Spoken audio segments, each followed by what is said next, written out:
Kira-kira kalau disuruh pilih jadi ketua Ultras atau manajer? Manajer. Kenapa sih?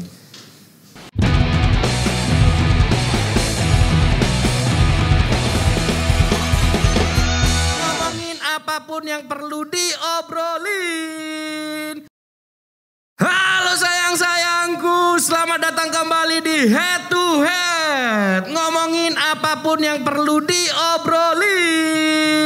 Seperti biasa, kita mengudara langsung dari 3 titik space mini studio Info Gersik. Karena ini episode pertama kita membahas hot issue yang beberapa bulan terakhir itu rame sekali diobrolin di media massa, sosial media, bahkan beberapa media cetak, koran-koran besar juga sudah menerbitkan soal kembalinya Gersik United. Akhirnya Gersik United kembali setelah penantian panjang ya. Ini di samping saya sudah ada Bapak Are Ultras, Kaji Riki. Ji, sehat Ji? Alhamdulillah sehat. Tak celuk Kaji ta Mas? Mas saya. Mas saya. Semua nama sesok. Ben ketok rajin olahraga. Biasanya wakaji lah malas olahraga. Ji, apa kabar terus isu-isu soal Gersik United sih? Ya, terima kasih Mas Saso undangannya kita bisa ketemu di Info Gersik ini. Ya. Sekalian saya selama ini memang orang-orang menanyakan bagaimana perkembangan Gersik United. Akhirnya rame di media massa, di media sosial. Tapi kita tetap tenang karena kita ada plan-plan untuk bagaimana Gersik United ini kembali sesuai harapan masyarakat. Ya. Jadi selama ini kita memang istilahnya silent lah. Tapi kita ada planning untuk bagaimana mengembangkan Gersik. Ada progresnya terus. Ada progres terus. Yo kan karena silent berprogres kok akhirnya beberapa bulan terakhir kan banyak rame. Itu memang juga sebagai strategi kita bagaimana biar Gersik United ini biar nama Gersik United ini biar rame itu juga. Saya Ji, sebelum jauh lebih panjang ya Ji. Akhirnya posisinya sampean ini di Gersik United apa Ji? Saat ini saya dipercaya oleh Presiden klub untuk sebagai manajer Gersik United. Manajer Gersik United. Tapi masih tetap ketua Ultras.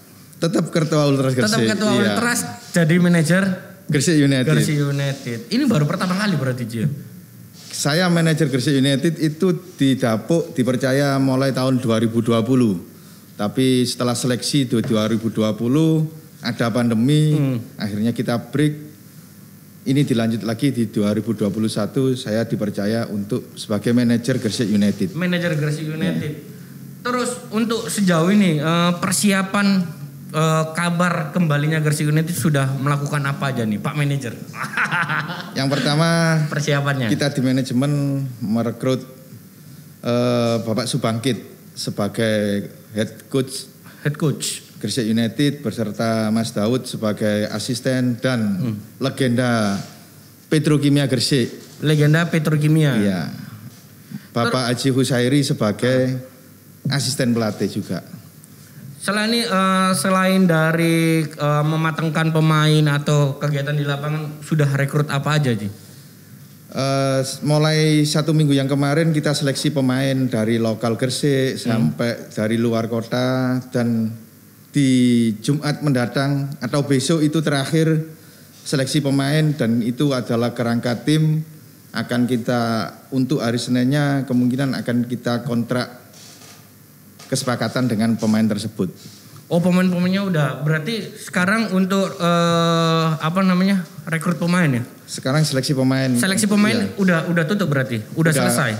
Besok selesai hari Jumat. Besok terakhir. Itu siapapun boleh ikut ya? Iya, kemarin seleksi terbuka. Yang pertama itu dari lokal Gersik, yang kedua dari semuanya dari wilayah seluruh Indonesia lah. Total yang daftar ikut seleksi ada berapa orangnya? Di Gersik kemarin 100 lebih. 100 lebih? 100 lebih.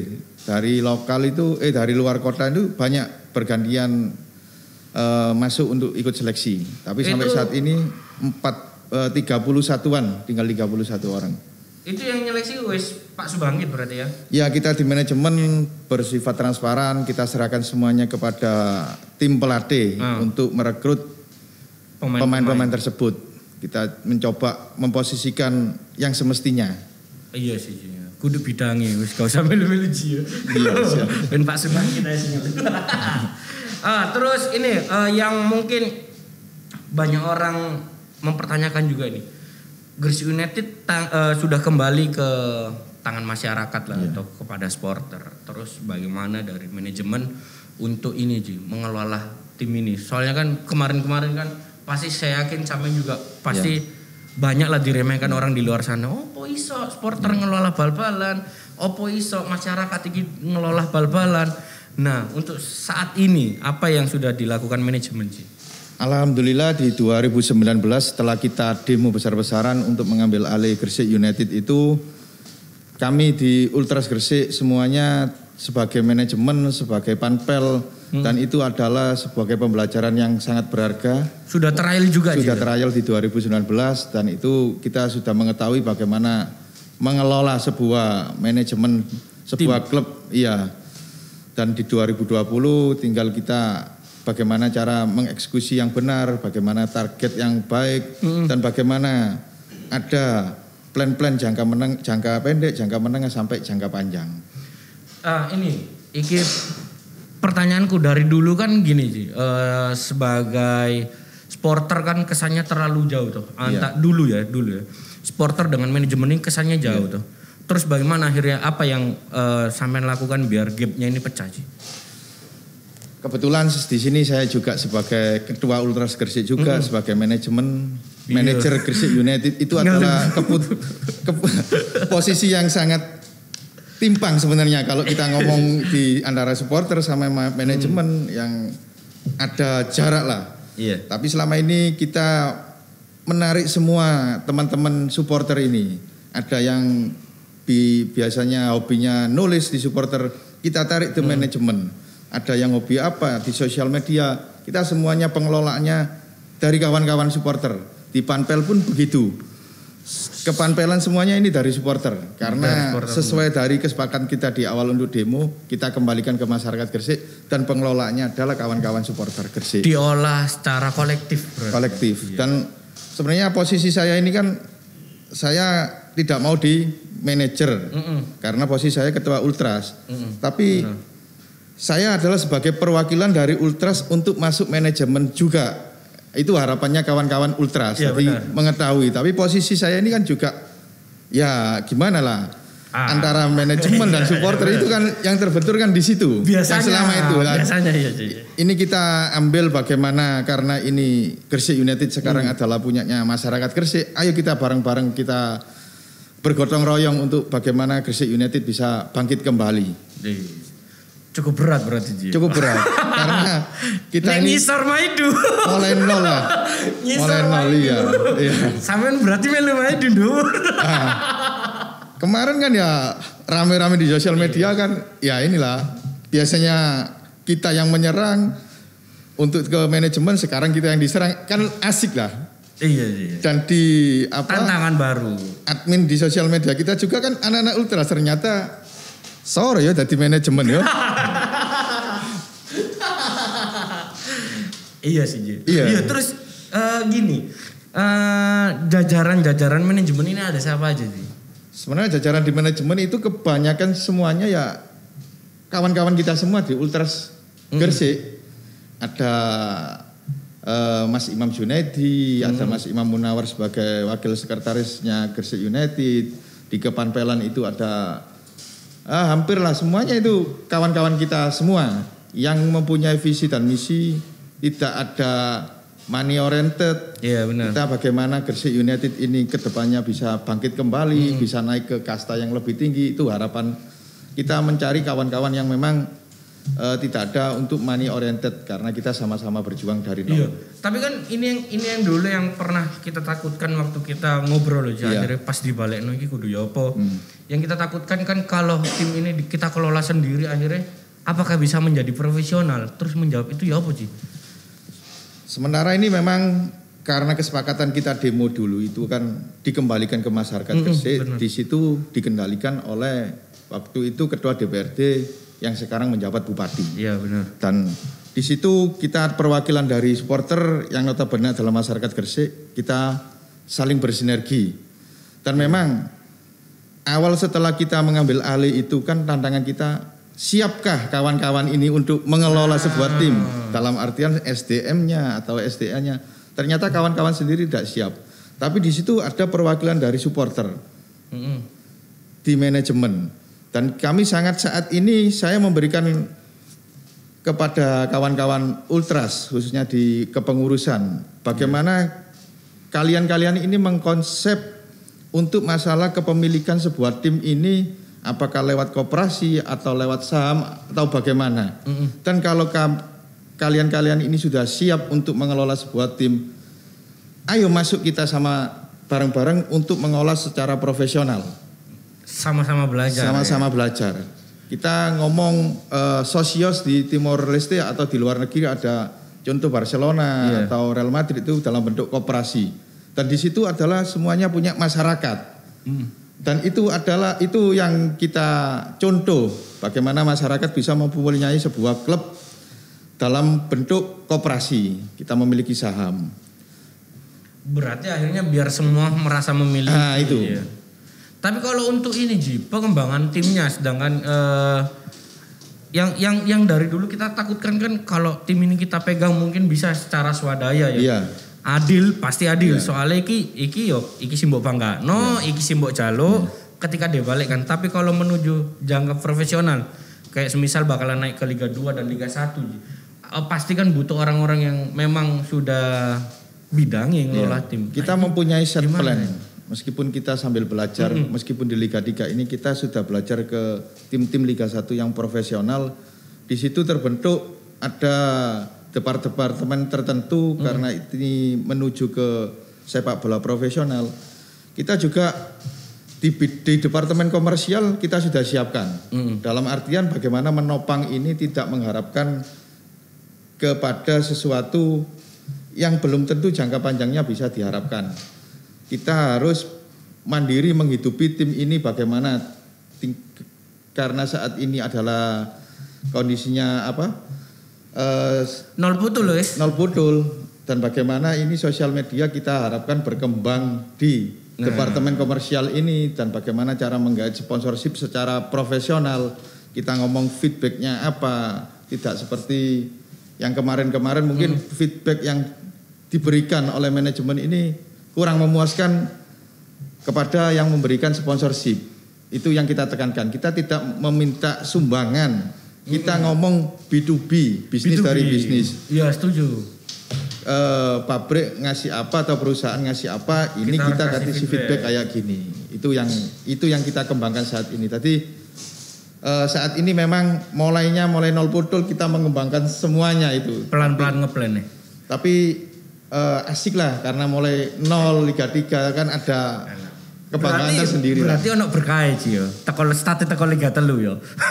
Ono berkah sih. Ono berkah. Iso sambil yo wis Gresik United berkembang, pengelola yo melu berkembang. Gamblingnya gak gede-gede lah. Iya benar. Iya lah. Oke, pertanyaan berikutnya. Bapak Subangkit sudah menjadi bagian daripada Gresik United sebagai pelatih kepala.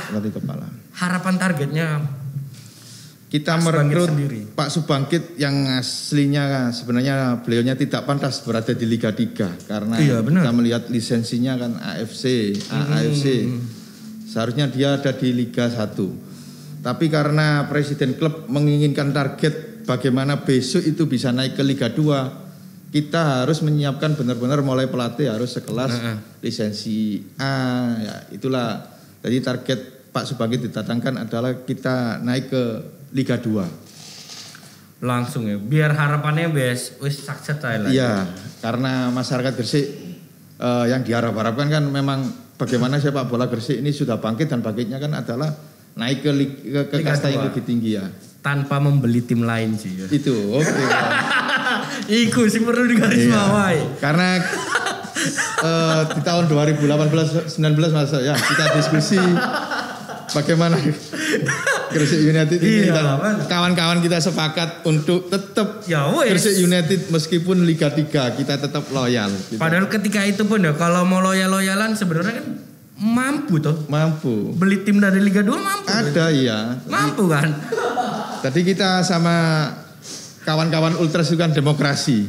Kita kasih tawaran, kita tetap dukung Gresik United meskipun Liga 3 atau kita beli di Liga 2 atau kita mendukung tim Liga 1 kita datangkan ke Gresik karena supporternya banyak.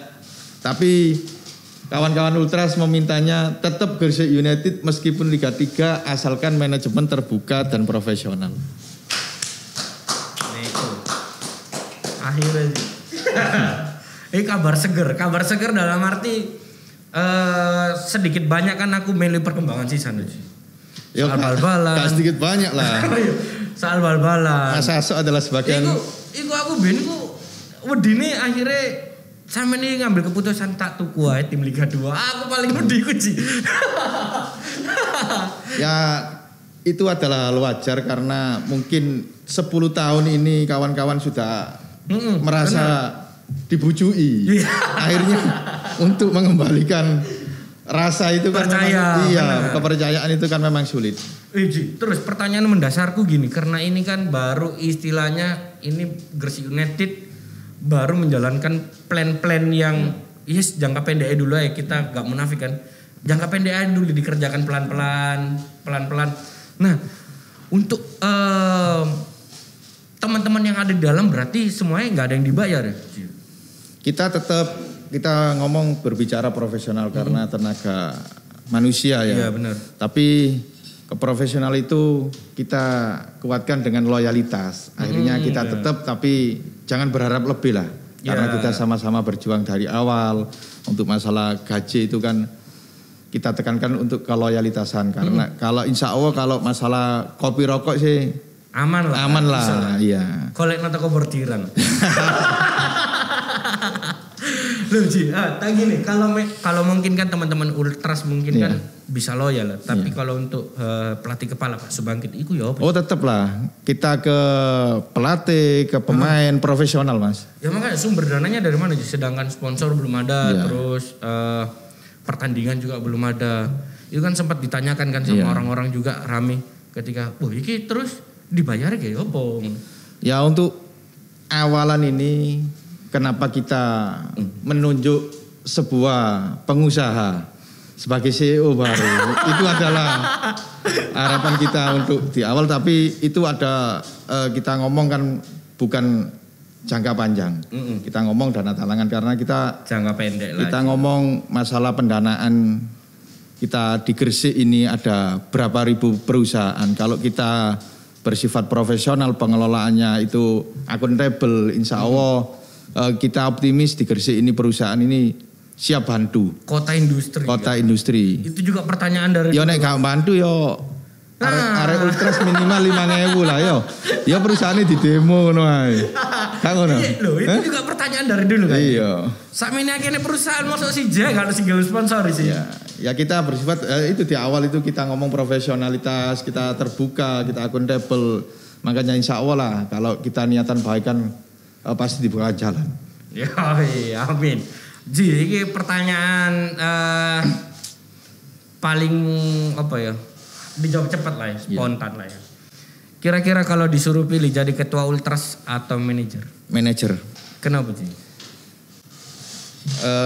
Itu sudah terpikirkan. Saya bukan mengkhianati kawan-kawan Ultras, tapi karena saat ini kalau kita tidak fokus kepada tim, buat apa ada supporter kalau tidak ada tim? Ya, itu benar. Adalah maksud saya begitu. Saya bukan mengkhianati kawan-kawan Ultras, tapi saya ngomong ke kawan-kawan untuk saat ini mohon dihandle oleh wakil ketua Ultras sama sekretaris untuk masyarakat Ultras Gresik. Saya fokus ke tim. Karena itu percuma Ultrasnya besar, bal-balannya gak ono. Siapa sih didukung? Iya sih. Itu apa? Maksud saya kayak gitu. Oke Ji, semoga sukses kedepannya Gresik United. Ya. Mungkin mau ngasih sedikit semangat biar teman-teman nanti ketika Gresik United mulai start kembali ke stadion. Kepada kawan-kawan Ultras atau masyarakat Gresik secara keseluruhan mohon didukung dan mohon supportnya secara total karena kita mulai dari nol dan insya Allah target kita ke depan adalah Liga 2. Mari kita dukung bersama-sama Gresik United ini karena Gresik United adalah punya masyarakat Gresik. Terima kasih. Terima kasih Kak Riki, sukses selalu. Kalau gitu sekian dan saran dari saya buat kon-kon kabeh sing wingi support tim Leo Baleo. Gresik United is calling you. Oke, terima kasih, sampai berjumpa di head to head episode berikutnya. Kak Riki Gresik United.